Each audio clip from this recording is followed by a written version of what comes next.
Good morning, everyone, and welcome to our first session of the day of the IETF Virtual ET Education Conference. We thank you for getting up early on a Saturday morning to join us. Want to introduce our speaker here and turn it over to her. And just FYI for everyone, in case you joined the session late, we will be recording all these sessions and they will all be available 30 days after today on this virtual platform on demand, and will also be posted on our YouTube page. So without further ado, let me introduce our speaker. Our speaker today is Dr. Holly Shill. Holly is the director of the Muhammad Ali Parkinson's Center, the Bob and Renee Parsons Chair in Parkinson's Disease and Movement Disorders, and a professor in the Department of Neurology at Barrow Neurological Institute. She is board certified in neurology by the American Board of Psychiatry and Neurology. Dr. Hill's expertise includes the diagnosis and treatment of involuntary movements, essential tremor, Parkinson's disease, Huntington disease, dystonia, and ataxia. She's chair of the IETF Medical Advisory Board, along with being a member of the Arizona Neurological Society, the American Academy of Neurology, the Movement Disorder Society, and the International Neurotoxin Association. So one more thing, Holly, before I turn it over to you. At the bottom of your screen is a Q&A button. Feel free to put your questions in that, type your questions in that box, click on it anytime during the session. We will ask them at the end of the session. We'll try to get to as many questions as we can. Dr. Shill will be speaking for approximately 20 to 30 minutes, and we'll hopefully allow 10 to 15 minutes at the end of the session for questions and answers. So Holly, I'll turn it over to you. Thank you, Patrick. And thanks for letting me kick this off and be part of this webinar. It's exciting to be here and meet so many of you virtually here today. So I'm charged with updating you on research in essential tremor. And it's a kind of a broad topic, and we're going to do a fairly high-level overview, but try to update you on what's going on. And actually, it's kind of an exciting time. There's, I think, quite a bit of research going on in essential tremors. So the things that we are going to cover today, we're going to talk just a little bit about basic science, sort of what's going on in the lab, talk a little bit about what we know, what's happening in the brain, or the pathology of essential tremor. The natural history of essential tremor, kind of some new updates there, and then focus a little bit on some of the clinical trials that are ongoing. There is going to be a kind of meet and greet with some of the sponsors of some of these studies later on in the seminar here today.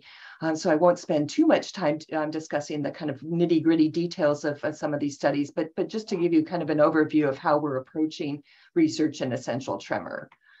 And so the question I always get in the clinic here is, why do I have this? What causes essential tremors? So, and I have to admit, we still don't really know exactly the cause, or is it just one cause, or is it a number of different causes? Is there sort of a heterogeneity in the people presenting with essential tremors? So we do know for sure that it is hereditary. About 60% of patients will report a family history of tremor, sometimes starting at relatively young ages, suggesting that there is a genetic contribution to it. So although as we've studied the genetics of essential tremor over the years, it has been quite challenging. So what, for instance, when we do family studies, so say you take a very large family, you go out to their family reunion, you look and you see, okay, who's all got tremor and who doesn't have tremor, and you draw blood on all those people, send it to the lab, and then you try to look, okay, what's unique about the people with tremor versus the people that don't have tremor.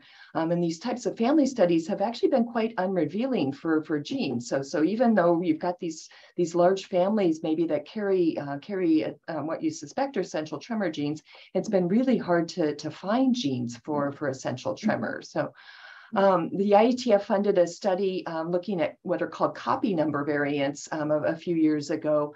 And that was looking for expansions in certain genes, where there were actually multiple copies of the gene. So, and that has so far proved to be sort of unproductive in terms of identifying genes. So that being said, we're kind of moving forward in our genetic studies of ET. And so now the kind of approach is actually to start to look at large numbers of patients and do much more detailed assessments of their genetics. So the first thing that has been looked at is what's called whole exome sequencing, and this is where you actually just look at all of the different expressing areas of the genome and look for things that might be different in people with essential tremors. So for a long time, this was very expensive and time consuming to do these types of studies. But now as technology has improved, it has been easier to do that. And there was a study published just over a year ago that suggested that there were several promising genes that look like they might be relevant for essential tremor. And so those have been being followed up on. And then more recently, just this in this year 2022, they looked at what's called a GWAS study. So this is a genome-wide association study. And this is where you take thousands of patients, in this case, hundreds of thousands of patients with essential tremor and thousands of patients with essential tremor compared to hundreds of thousands of people without essential tremor, and looked for genes that sort of discriminate between the two groups. And in this case, they found about 18% hereditability, suggesting that there are genes that are sort of unique to people with ET. And 5 of these were considered significant. And so those will be followed up on to look at to see how relevant they are in the general population of people with ET. So other ways you can look at it. So we know that essential tremor responds to alcohol. And so some people notice when they have just a small drink of alcohol that can really settle their tremor. And so trying to figure out why that is, what's unique about people's brains with ET that may allow them to have that kind of unique susceptibility to alcohol. I think that's something that we still haven't really fully explored. Again, beta blockers, we use drugs like propranolol or Inderal, atenolol, those types of medications to treat essential tremor. And why is it, is there an abnormality of the beta system, the beta-adrenergic system in the brain? And the IETF funded some research looking into that as well to try to follow up on that. So again, taking this we know what treats essential tremor, and so how does that tell us something about what's happening in the brains of people with ET? And I think we still need to follow up more on that. So, and the last thing is calcium channels, and this is something that is being looked at pretty significantly. And in fact, a lot of some of the new therapies that are being developed are targeting these calcium channel blockers. And so we know that these little calcium channels are actually like sort of pacemaking cells in the brain. They just sort of repetitively fire in the brain. And so there's some thought that this may underlie essential tremor, that you've got these sort of repetitively firing cells just sort of pacemaking the brain. And is that actually underlying or driving essential tremors? So, and that's kind of interesting because it's a way we can actually target then to develop therapies for ET. So a variety of things that we're looking at to cause ET, but so far no like smoking gun that says it's this gene or it's this calcium channel or it's this beta-adrenergic channel. So I think more to come on that. So the next thing to talk about is pathology. So people often ask, is there anything on my MRI, or is there anything that you can see in the people with essential tremor? And the answer is maybe. There's been some interesting work looking at the cerebellum, which is kind of back part of the brain here. And we know that the cerebellum is very important for controlling movement, especially if you're reaching out to target something, that's where your cerebellum really kicks in. So, and we know that's a thing that's often affected by tremor. When we're reaching out to grab something, that's when the tremor kind of kicks in. So it's logical to look at that area of the brain. And there's been some studies saying that there may be some abnormalities in the population of cells called Purkinje cells. There's some inflammatory changes and some indication that there may be a reduction in the way those cells connect to each other. So, and so I think this is a very interesting area of research. It's still somewhat of a hypothesis that we still need to do some additional confirmatory studies to really kind of prove whether this is part of the underlying sort of pathogenesis of essential tremor. But I think, again, something that we're focusing on in terms of research. So, and then this chicken and the egg, this is something that's always made me kind of think about it, So is what we're finding in the brain in essential tremor the primary problem, and that's what's leading to tremor? or perhaps is it a consequence of tremor or the treatment of tremors? So, and so one of the things that I wonder about is this sort of kind of constant tremor bombardment in the brain, if you will, actually causing changes of the brain itself. So, and there was an interesting study that on looking at the brains of people with deep brain stimulation, and showing that if you did DBS, deep brain stimulation, to treat the tremor, that maybe some of this pathology was actually attenuated, that there was less of this sort of inflammatory sort of pathology in the brain. So something kind of interesting. I think just more to come on that. So. Next thing to talk about, so that's genetics, that's what we think is going on in the brain, kind of an update there.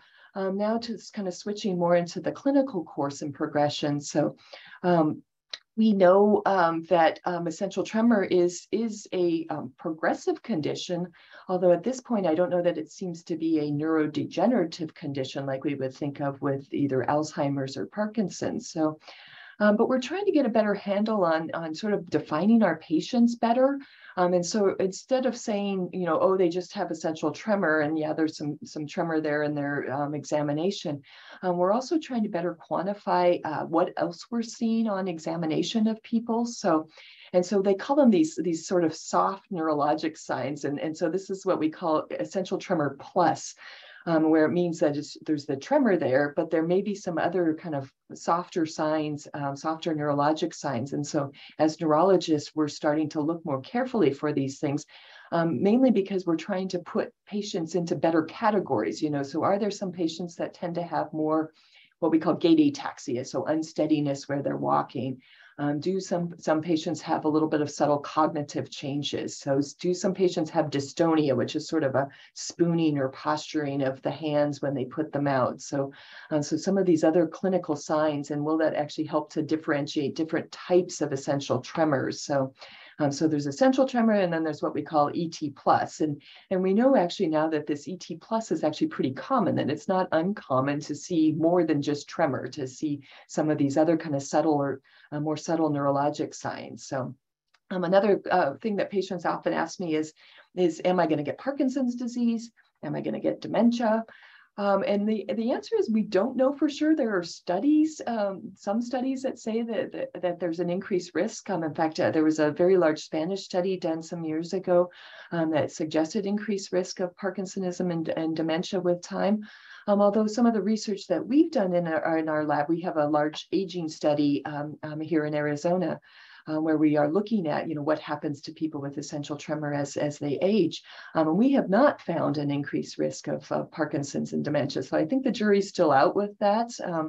And so I tell people basically not to worry too much about it, because right now there doesn't seem to be a very strong risk for that. So. All right, so we talked a little bit about kind of causes of essential tremor, genetics, and kind of course and progression updates there. Now, of course, probably what you all really want to know about is what are we doing about it? So what are some of the treatments for essential tremor? And so I thought we'd spend a little bit of time or more time going through some of the ways that we are studying new therapies for ET. So. And just the types of studies that we look at, you know, sort of how do we design a study of essential tremor? So, and so the first is just to do some basic pharmacology type studies. And this might be in sort of either cellular or animal models of ET, and just look to see, you know, does the treatment actually help these tremor models? So, and if it looks promising and it looks like these therapies are safe and then well tolerated, then we start to move into patients. And so, and the nice thing about tremor is that you can do a fairly short-term study and see whether it's helpful. So, so for instance, you can do just a single dose study and, you know, have people followed over a period of a few hours and show whether it's having an impact on the tremor. And so that's kind of nice. You know, you can do sort of short-term studies and very quickly screen therapies for ET. And then, of course, if they look promising, start to do longer-term studies, longer-term safety studies, that type of thing before you put drugs to market. So, and I think we've seen quite a development from the pharmaceutical world of interest in therapies for essential tremor. now that we're starting to get a better handle on kind of what's going on in the brain, you're starting to see people targeting some of these genetic abnormalities and some of these pathologies that we're seeing in the brain. And so this has led now to drugs now being specifically developed for ET. So as you probably know, most of the therapies that we're using are things that help with other conditions. They're blood pressure medications, they're seizure medications, that type of thing. So there really hasn't been a true pharmacologic treatment specifically for ET. So I'm going to just talk about these some of these things, and you're going to hear more about these as in the breakout session here later. But I just wanted to kind of talk about sort of how I think about some of these therapies. So the first one is a drug called Sage 324. It's what's called a neuroactive steroid, and it's a PAM-GABA. And what does that mean? So a positive allosteric modulator. And then GABA is one of the inhibitory transmitters in the brain. And so basically what it does is enhance inhibition in the brain. And so it just works to sort of calm the tremor. And that's kind of how I think about this class of medications. And so they're modulators of the GABA, so they're not complete blockers, and thereby hopefully reducing some of the side effects that we think about with inhibiting the brain. So the company announced this kinetic study back in April of 2021. It was just a smaller study, 67 patients, but they showed a 36% reduction in tremor amplitude, this just measuring the amplitude of tremor. They showed that activities of daily living were improved, so people's ability to eat and drink and that sort of thing. And it was fairly well tolerated. So some sleepiness and dizziness as a side effect, but in general, well enough tolerated that they are planning to move forward with a larger scale study. So that's encouraging. The next drug is from a company that was originally Cavion and now has been acquired by Jazz to further develop it. This is one of those calcium channel blockers. So we talked about calcium channels as being these sort of pacemaking or overactive cells in the brain. And so they've developed these modulators now that can specifically target these calcium channel blockers. So, and this company, unfortunately, is kind of a victim of the pandemic. They announced results from their study back in May of 2019. And it's taken a while for them to get the second study up and running, but they are finally up and running with their second kind of confirmatory study here. So the study failed the primary endpoint, which was these centrally rated videos, and was basically watching people hold their hands and do kind of finger to nose and that sort of thing. And then somebody else videotaping them, and then somebody else was rating the videos. And so you say, well, wow, that's not good that it was not helping that. But really what was probably encouraging was that actually the patients were better.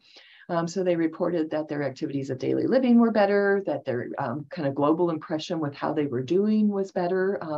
And so that was enough for the company to say that, hey, we should move forward with further studying this compound. So one of the other things I thought was actually kind of encouraging is that the more severely affected patients actually seem to be better.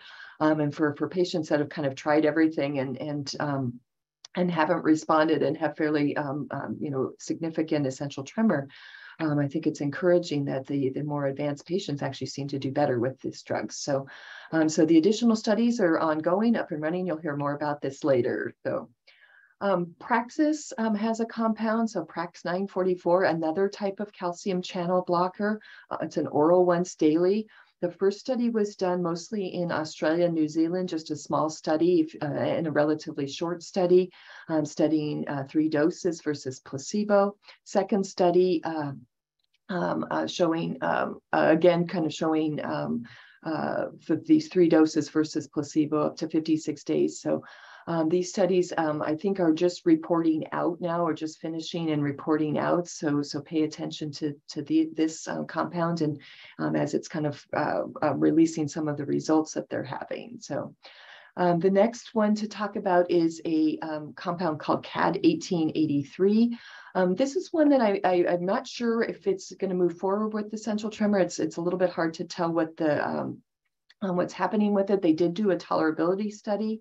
The drug's been acquired by Novartis now and being developed for ataxia. Unclear at this point if this drug is going to move forward with treatment for essential tremor. So Another thing that people often ask me about is cannabis. So, marijuana, CBD, that sort of thing. So I think there is interest in using cannabinoids as treatment for essential tremor. There is a study going on in San Diego looking at cannabinoid products in the treatment of essential tremor. But we don't have any results as yet for this. So I think, something that just kind of stay tuned on this in terms of getting results on this. So next thing to talk about is botulinum toxins, so Botox or similar type agents. So, and this is basically the idea is that you do injections into the tremoring muscles in the body. So with the forearm, or upper arm to try to calm tremors. So Botox basically is a muscle relaxant given directly into the muscles. And the idea is you inject these muscles and then you help to calm tremors. So, and there's been some pilot studies on these, incobotulinum toxin, which is Xeomin, published back in 2020, that they showed benefit for up to 24 weeks with injecting people with essential tremor. Some mild kind of expected side effects of a reduction in the strength, the grip strength, and some finger weakness with it. They are just starting a new larger study from the company called MERS. So that's getting underway. And then onabotulinum toxin, which is Botox, published back in 2018, a study, a 12-week study of 91 patients, and showed benefits with these patients, and only about 12% had side effects. So they are moving forward with a new study using botulinum toxin for ET. So two companies looking at using the treatment of botulinum toxins, so Xeomin and Botox. So other things people often ask about head tremor and voice tremor. So these studies are talking about hand tremor primarily, but we know that Botox can actually help with head tremor, so that sort of side-to-side tremor. There was a study now a long time ago showing an improvement in up to 50% of patients in head tremor, so something to think about. Voice tremor. Very small studies that have been done, but there's some evidence that Botox injected directly into the vocal cords may help to treat vocal tremor. Moving on to other types of research, so non-invasive stimulation. So this is a company called Cala Health or Cala Health, the Cala Trio device. So this is sort of like an Apple Watch. And it uses non-invasive stimulation. So it's an electrical stimulation that you wear. You see that button there. You basically just press this button and it delivers stimulation. You wear it for 30 to 40 minutes or so. And then after that, hopefully the tremor is suppressed. So, and this study that I'm showing you, if you just focus on the lower right-hand corner, the blue bar there is the treatment arm, and they got a marked reduction in tremor amplitude, about 60% reduction in their tremor amplitude compared to those who got the sham stimulation. So, and so I think that's this was kind of the promising treatment. And then this went on to a longer study and showed this was a 3-month study, and we were part of this study showing that 65% of the patients had a significant tremor reduction using this non-invasive stimulator. The benefit was maintained for about an hour and a half, so 94 minutes, although patients had a variety of degrees of improvement overall. So, and this led the company to suggest that about 2 40-minute sessions could be completed daily for 2 weeks to determine the benefit for each patient. So it's something I think people could try, and then if they respond, they can continue to use it. So people ask, how charging and things. It's a lot like your cell phone. You just you wear it, and then at the end of the day, you put it on the charger so that it charges overnight. So and so one charge will last for about 5 treatment sessions, and then it takes about 3 to 4 hours to fully charge the device. So. Most recently, the company put out some real world data and said that patients who are still using it 3 months continue to have benefits with a 71% reduction in tremor. And then about 60% of patients had a more than 50% reduction in their tremors. So I think it's something that people who maybe have tried a lot of different medications or are interested in sort of non-pharmacologic approaches could consider this type of therapy. So.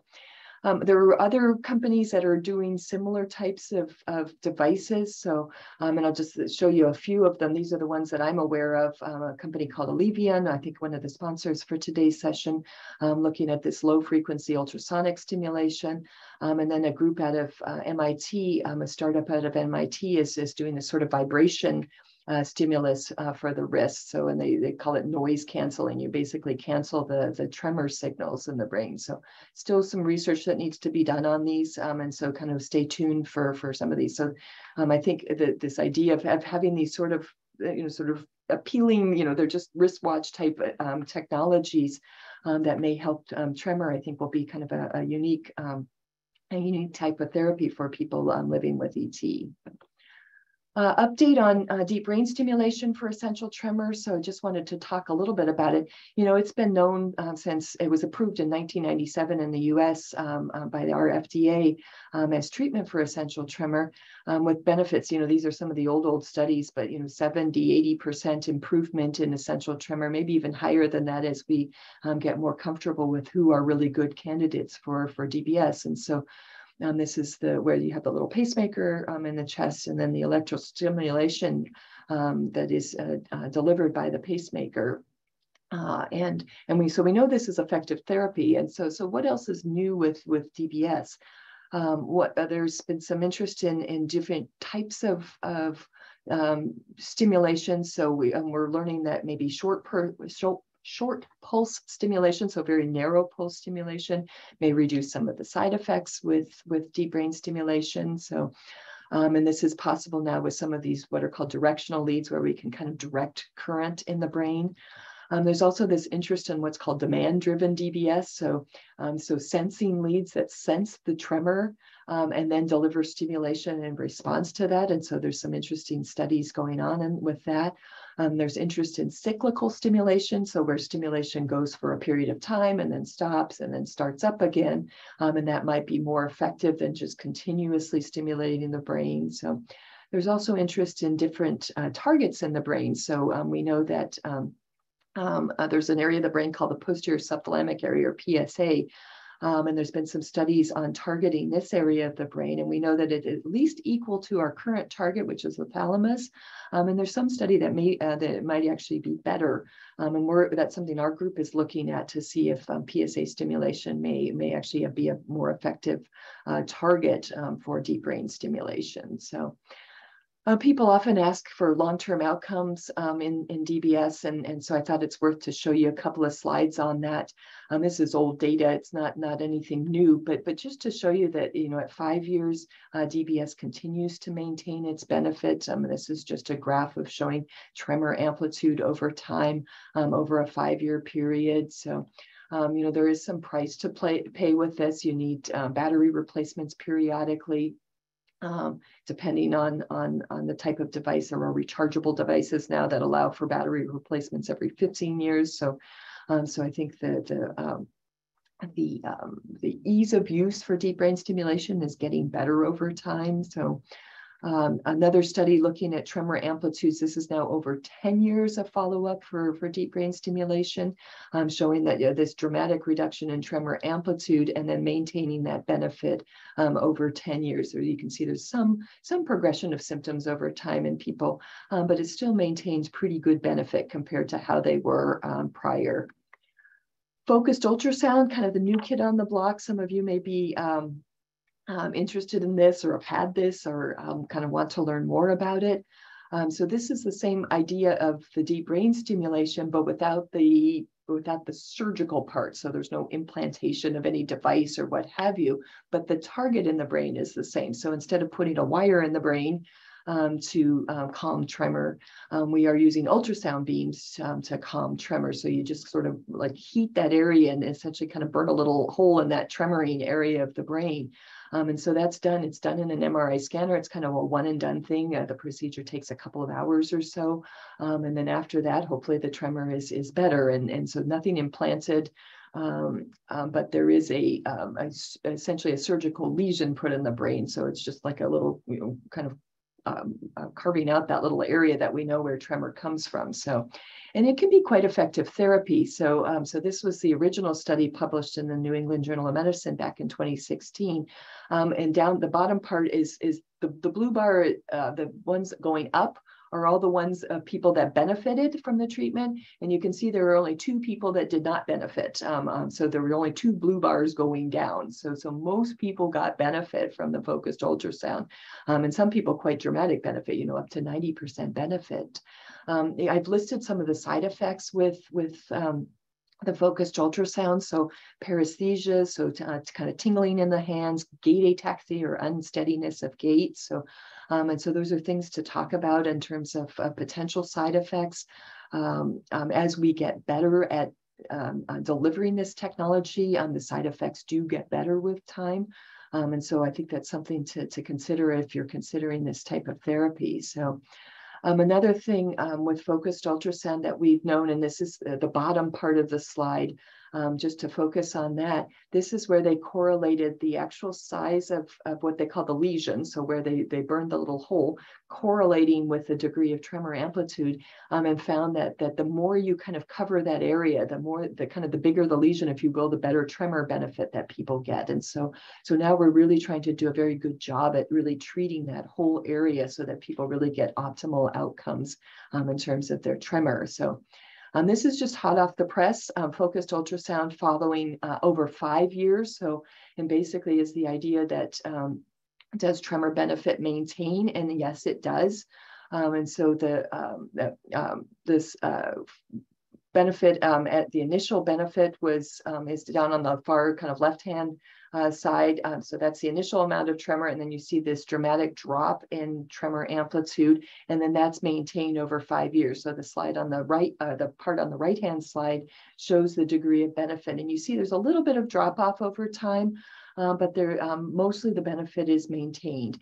And then we also know that there were no new side effects that cropped up over the 5-year period of time. So, and so that's reassuring. It allows us to tell our patients that, you know, the benefit that you get seems to be maintained over time, and then you don't get any additional new side effects over time. So, so that's kind of reassuring. Focused ultrasound is still fairly limited across the US. There aren't many centers that do it. We just have one center in Arizona here at our institution, and every state's a little bit different. So the website for Insight Tech, the company that helps to deliver this technology, can point you to the places where focused ultrasound is being done. So. And then last to finish off is just kind of other things, and this is just sort of a potpourri of things, but cooling therapy, we know if you cool the limb, that might help tremor. We know exercise, if you do resistance training in your arms, that can actually help tremor. So 5 out of 7 studies report resistance training can help with ET. Mechanical devices, you know, these sort of vibration control devices, weighted gloves. So there's a variety of other therapies. I think we still need a little bit more research on some of these therapies, but just some creative, you know, engineers out there who are looking for better ways to address tremor besides just sort of more pills and brain surgery. So, so I think stay tuned for some of these kind of more creative therapies. So, and I will finish there, and just a little plug for the IETF on their research page to look at some of the funded research the International Essential Tremor Foundation is funding. Kind of look at that on the website and learn more about what's going on. So, and I will finish there. Thank you. A picture of the Arizona desert. Great. Thank you, Holly. We got a lot of questions. So we're going to try to get as many as in as we can here before we end the session in about 10 minutes. So first question came in was, could ET be caused from polio at an early age? Yeah, could ET be caused by polio? So, in general, no, but I guess maybe that's a hard question to answer. So, I mean, we do know that people who have like severe neuropathy, so severe kind of neuromuscular problems, are a little bit more predisposed for tremor. And the idea is that you're potentially sort of weakening some of those muscles that allow for better control of tremor. So it's possible that polio could contribute to essential tremor, I guess. I don't know that I've seen it, but I think it's feasible. Okay. How about is ET plus with orthostatic tremors being looked at anywhere in research that you're aware of? Yeah, so just specifically with orthostatic tremor, yeah, it's an interesting disorder. Maybe a variant of essential tremor. I think we just don't really clearly understand it. It's a relatively rare tremor condition where people get tremor when they're standing. And so there is an interest in researching it. I know there's a couple of groups across the country that are specifically looking at it. It's a harder condition to treat, and so I think looking for innovative therapies to address it. So, and I would probably put it in that sort of ET plus category. It's kind of a variant of essential tremor. Okay. Another question was, I have many family members with ET on both sides. Should I be looking at environmental factors or some other cause than hereditary for my ET? Yeah, and that's a great question. To date, we have not identified any environmental factors that really lead to essential tremors. So we're mostly focusing on the genetics, just because of up to 60% of patients have a family history of essential tremors. So I think that's where our focus is right now. I haven't seen a lot for environmental studies. Kind of back to the question we had about the polio. Another question was asked, is there a connection between ET and brain injuries? ET and brain injuries. So if you get a brain injury in that tremor circuitry, you can definitely get tremor as a result of brain injury. So, but it would be a specific injury, within that tremor circuitry in the brain, and that usually is evident on a brain scan, like a brain MRI would show that type of injury. So. How about, the question was asked, have there been any studies published, especially with connection from ET to Parkinson's disease and or Alzheimer's? Right. So yeah. So Parkinson's disease and Alzheimer's disease, we've studied both of them, and there's evidence both ways. So there's studies that say that there may be an increased risk of Parkinson's disease and Alzheimer's, and then there are studies that show the opposite. So our research has shown that there is not an increased risk of having Parkinson's or Alzheimer's in the setting of essential tremor. So, but I think it's kind of a difference depending on the types of studies that are being done. Another question was, do any of these medications that you've talked about, maybe even current or ones being researched that you're aware of, address any of the psychological issues that are related to ET? Yeah, so and there have been studies looking at sort of social anxiety with essential tremor. That's probably one of the bigger factors. That people are aware of their tremor and bothered by it and don't like to eat in restaurants and things like that. And so trying to look at that, I know that's definitely been studied and then shown that there is increased risk of some social anxiety and social embarrassment related to essential tremors. So as far as specifically treating it, sometimes we do, we do specifically address the anxiety component of essential tremor in order to actually help people cope with their tremor better. This is an interesting question. Does the calcium channel blocker and that's being tested affect calcium available for absorption in postmenopausal women? Not that I'm aware of. So yeah, so you're looking at blocking calcium signaling at the cellular level, so in the brain itself. So we don't think it has anything to do with the regulation of your calcium within the brain or in the body. So it shouldn't change your absorption of calcium or shouldn't change your levels of calcium in the body. So not to worry about that. Okay. Another question was, is there any research into other conditions caused by essential tremor? Not really sure. Yeah, I'm not sure where we're getting with that. So, okay. And I don't know if they're talking about maybe some of the psychological or maybe gait and balance issues, things of that nature. Maybe I don't know. How about can wrist therapies, so the Cala device, the Allevion device, when it's available, be used in conjunction if you have or with DBS surgery? Yeah, that's a good question. So when they did the studies, like I know with the Cala device, they specifically excluded people with deep brain stimulation and then specifically excluded people with pacemakers, basically with the concern that potentially now you've got this electrical stimulation and would it interfere with the device? So that being said, we may need to do some sort of safety studies and things just to make sure that it's okay to use them. So yeah. And whoever asked that question, just Cala and Allevion are both here as sponsors and in our virtual exhibit hall, and they have chat rooms available in their booths. That would be a good question, probably specifically for them. What about, is it ET affected by diet? ET affected by diet. So, I think I do have patients that tell me, so first of all, it really hasn't been looked at extensively. I'll have to just kind of start there from a research perspective. So mostly what I'm thinking is sort of more anecdotal, but patients, certainly if they are hypoglycemic, if they're hungry, they will often report more tremor because their adrenaline levels go up when their blood sugars drop. So we do know that like blood sugars, I think, can really affect tremor control. And I see that in patients that have diabetes. They notice that when their blood sugars are low, their tremors get worse, and vice versa. So otherwise, I don't know that there are big dietary factors in ET. Okay, we have about 5 more minutes here, so I'm going to try to whip through some of these really quick and try to get, what about bilateral treatment with focused ultrasound? I've had it on my right side, it was helpful, but is it going to, what's the options, or is it being studied for bilateral? Yeah. So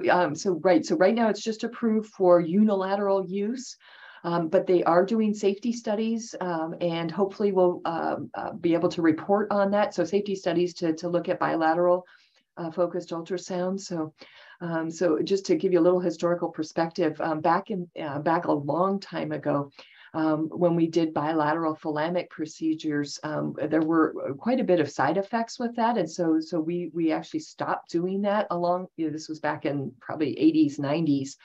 And so we really needed to double check that it is safe to do this type of procedure bilaterally before approving it. So those types of studies are being done. And we hopefully will get some reports on that, and then kind of a weigh-in from the FDA of whether it's safe to proceed forward with bilateral focused ultrasound. Do you know of any research going on in England regarding genetics of ET? Studies in England. I don't know off the top of my head. If for anyone out there who's watching from the UK or anywhere, there is the National Tremor Foundation is based in the UK. If you do a search for them, they would probably have more information on what's going on in the UK and more up-to-date information than maybe we know. That's good advice there. Yeah. Let's see. Pardon me. I'm kind of scrolling through my. How does low blood pressure impact the medication choice? I'm taking clonazepam. Yep, and it's a really good point. So some of our kind of initial therapies are these beta blockers, Inderal and propranolol and atenolol and those types of medication. They definitely lower blood pressure, so they help tremor, but they lower blood pressure. So if people have very low blood pressure to begin with, then the treatment with those medications might be problematic. So that's something I look at when I'm talking with my patients. To look at what their blood pressure is when we checked them in, and how ask them about that. Are they prone to low blood pressure? 2 more here. Are there any studies being done with ET and stem cell research? I don't know of any.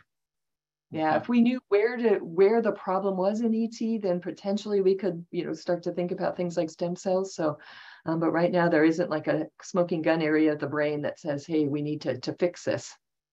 Okay, last question here before we wrap up. I had a neurologist say a person can't have ET and Parkinson's, and of course there my question went away.